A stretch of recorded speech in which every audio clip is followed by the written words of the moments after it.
te vengo a contar un poco acerca de Puebla, su patrimonio, cultura, tradiciones y todos esos elementos que lo conforman. Por eso es una de las ciudades más bellas de nuestro país y una de las más visitadas. Acompáñame. Primero iniciaremos con la Catedral Poblana, Nuestra Señora Inmaculada de la Concepción. Es una majestuosa obra de arquitectura colonial que reina desde el siglo XVII. Fue construida en el año 1575, aunque tuvieron que pasar aproximadamente 75 años para que fuera considerada Patrimonio de la Humanidad por la UNESCO y también considerada como un museo de arte novohispano, por la gran colección de obras que guarda al interior del atrio de la Catedral de Puebla. Está rodeada por 58 ángeles de la custodia que la custodian noche y día. Los planos equivocados. Una leyenda o un rumor que se cuenta fue que la catedral fue construida en Puebla por error de los arquitectos españoles, que confundieron los planos e hicieron en Puebla un templo que estaba destinado para la Ciudad de México. Además de que fue el primer pueblo suntuoso que fue hecho en América y fue bendecida hasta 1649, 4 años antes de la consagración de la Catedral Metropolitana. La confusión puede deberse a un rumor que surgió en la época colonial acerca de que Puebla podía aspirar a ser la capital del virreinato, y que por esta razón las autoridades virreinales le ordenaron al arquitecto Francisco Becerra la construcción de un templo más grande y más virtuoso. La tumba de Palafox. Uno de los espacios más enigmáticos de la Catedral de Puebla está situado detrás de la puerta central llamada El Perdón. Ahí se encuentran el cenotafio del obispo Juan de Palafox y la lápida del obispo Talión Álvarez de Abreu. Además, su obispo Juan de Palafox y Mendoza mandó hacer una lápida mortuoria. Sin embargo, en 1649 fue llamado a España y unos años después fue enviado a la diócesis de Busco de Osma. Palafox y Mendoza murió el 1 de octubre de 1659 en España. No obstante, se decidió que esta lápida se ubicara en este sitio debido al relevante papel que el obispo tuvo para el desarrollo de esta ciudad y de su catedral.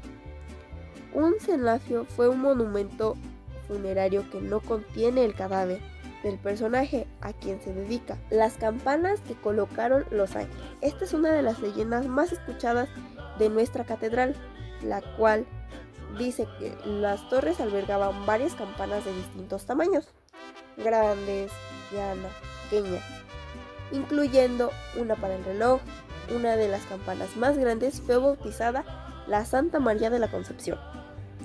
En ella está grabada la inscripción: en tu concepción, Virgen, fuiste inmaculada, ora por nosotros. Recibió este nombre porque era utilizada para saludar a la Madre de Jesucristo al tocar el Ángelus a las 12 del día y a las 6 de la tarde. Las torres de la Catedral de Puebla se comenzaron a construir hasta 1678. Y una vez terminadas se colocaron las campanas. La más grande, sin embargo, no tenía el sonido que esperaba. Fue fundida en 3 ocasiones y el cuarto intento se consiguió finalmente el sonido que todos estaban esperando. Aunque la campana era muchísimo más grande y más pesada, más aproximadamente 9 toneladas, fue terminada en 1729.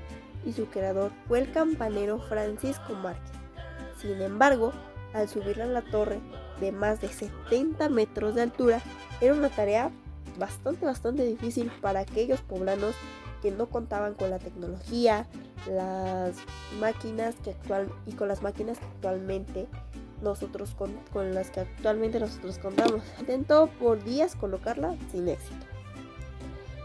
Pero una mañana, los poblanos que asistían a primera misa del día quedaron realmente asombrados al ver que la campana había desaparecido Llegaron a pensar que había sido robada y luego de varias horas de búsqueda se dieron cuenta que ya se encontraba en el lugar en el que iba a ser colocada o en el que se estaba esperando ser colocada.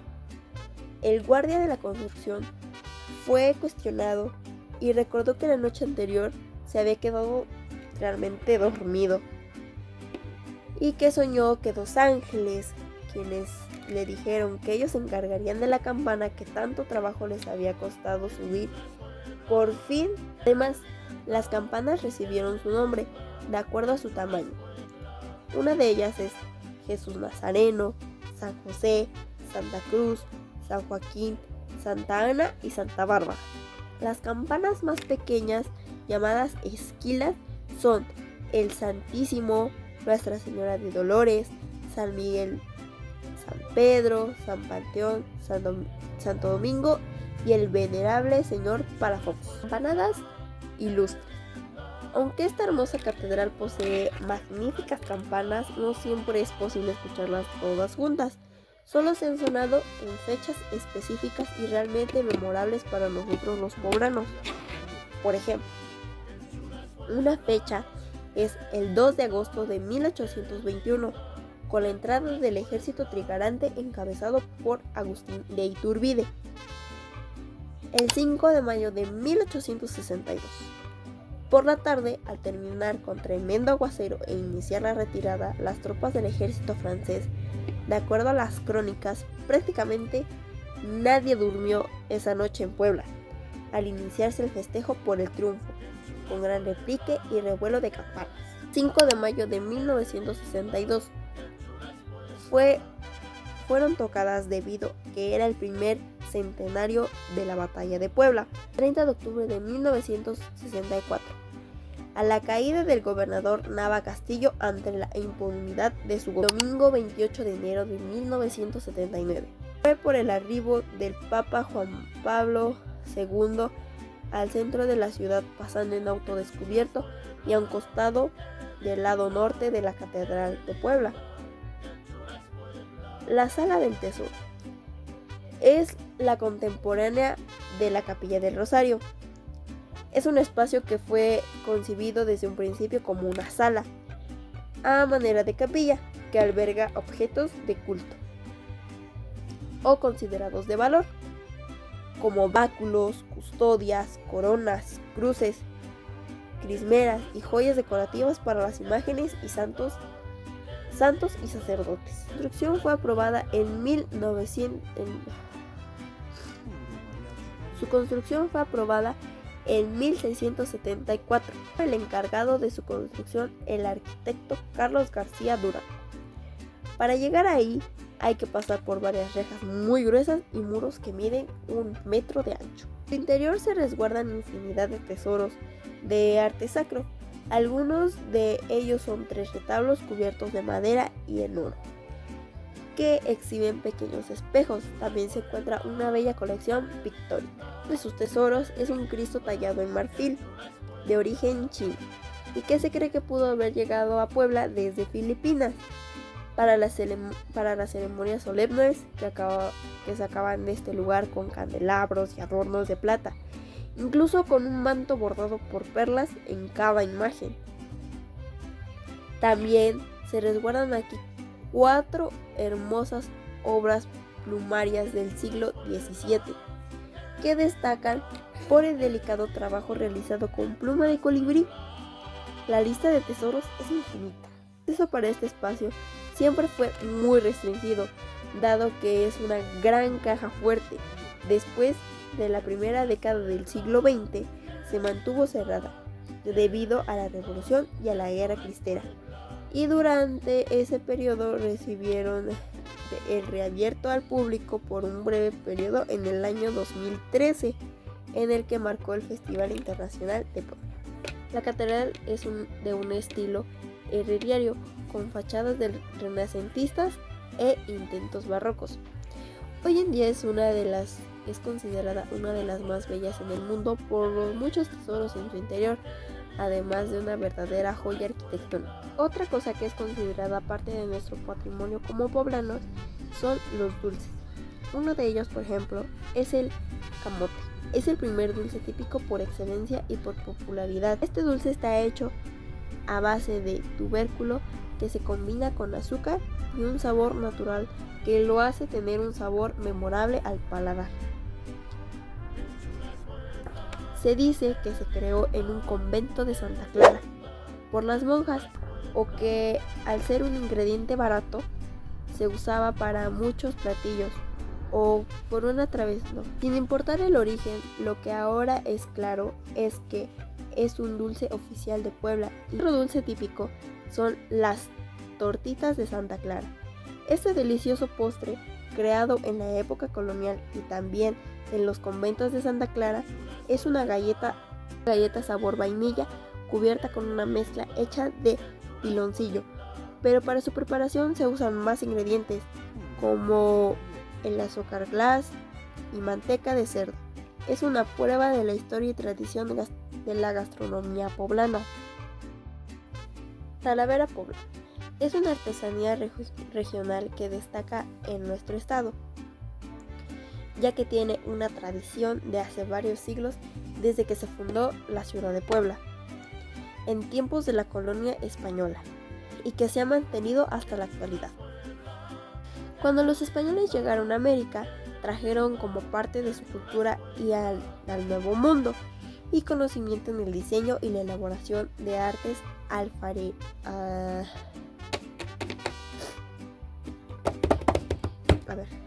Otra vez.